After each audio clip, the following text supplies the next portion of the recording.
I'm Judy Hodges. I'm from Richmond, Virginia. And I have a possum story to tell you. One night, Friday night, 8:30, phone rings, and it's my surgeon, and he goes, "Judy, I hate to tell you this, but you have breast cancer." And I went, "Oh my God, I can't have cancer. We have an insurance policy that has a $25,000 cap." I mean, that's what I said. So anyway, my kids are in the living room watching TV, and my husband's in the back doing something. And I sat in the kitchen and just cried and cried and cried because everybody I knew that had cancer was dead. And anyway, I walked to the back and I told my husband I had cancer, and I mean, what could he say? And he hugged me, and then I went back and I sat in the kitchen, and the tears just running down my face. And pretty soon my husband I have a daughter who has a terrible progressive genetic illness, and we had spent everything we had trying to get a diagnosis for her. And so we basically had no savings, but we were hanging in there. And we were paying $1,792 a month in health insurance premiums because my husband was self-employed. And I said to him finally, "You got to get a job somewhere." So he took the first job that was offered, which was with the largest retailer in the world, and he started working, and a week later he came home with the insurance books. And so I read insurance policies because I've had to fight it with Chelsea all these years. And I go, "Tom, you got to get another job. This has a $25,000 cap. That's ridiculous. That wouldn't even get a kid medevaced home from college."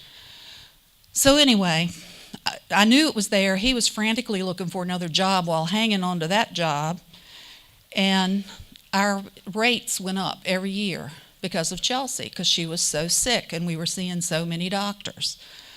Well, anyway, so I had gotten the cancer diagnosis, and I'm sitting in the kitchen just crying, and I had a 9-year-old. And I thought, oh my God, I'm going to lose my house. I'm going to die, and I'm going to leave a 9-year-old and 2 other girls with no mother. I was just panic-stricken. Well, Tom goes and he gets my daughter's service dog, and he walks her, and it's nighttime, and he walks her on a leash, and he comes back in the house, and he looks at me and he says, "You won't believe this. The dog got a possum." And she grabbed it by the neck, and she let go for a minute to get a better grip. Well, when she did that, the possum ran, and he ran down this storm drain, and all she could see was his tail sticking out. And I swear to you, this possum saved us, because I looked at my husband, and the tears are just pouring down my face, and I go, "Tom, Dr. Kelly specifically told me on the phone that I could not go out there and grab that possum's tail and jerk him out of the storm drain." So we laughed about the possum, and we lived. And I went to the oncologist, and I told her my insurance was terrible.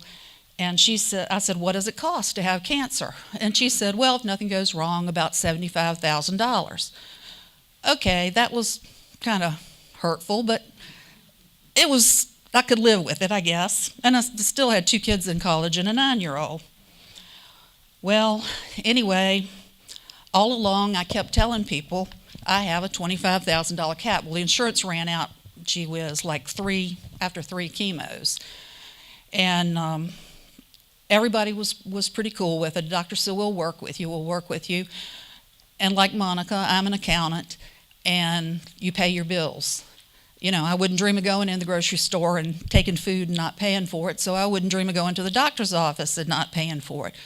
And finally, my oncologist said, "Would you please shut up about your insurance, because I don't want my decisions based on money. I want to give you the best care possible." Anyway, I went through chemo, surgery, radiation, and somewhere along the line I found Patient Advocate Foundation, thank God, and just a lot of people helped. People that I didn't even know helped. I'm standing here by the grace of God and the kindness of strangers, and thank you so much, everybody in this room, for what you've done. I finally got brave at the end, and I totaled up just the medical bills, not the pharmacy bills, and all the other things, and it was $172,000, and I was healthy. They told me at the oncologist, they said, "You have the best blood counts we've ever seen." And it was $172,000. So I would have ended up with $147,000 debt hanging over my head. And thank God for Patient Advocate Foundation for helping me. These new insurance policies, the skinny policies, they frighten me because people don't understand.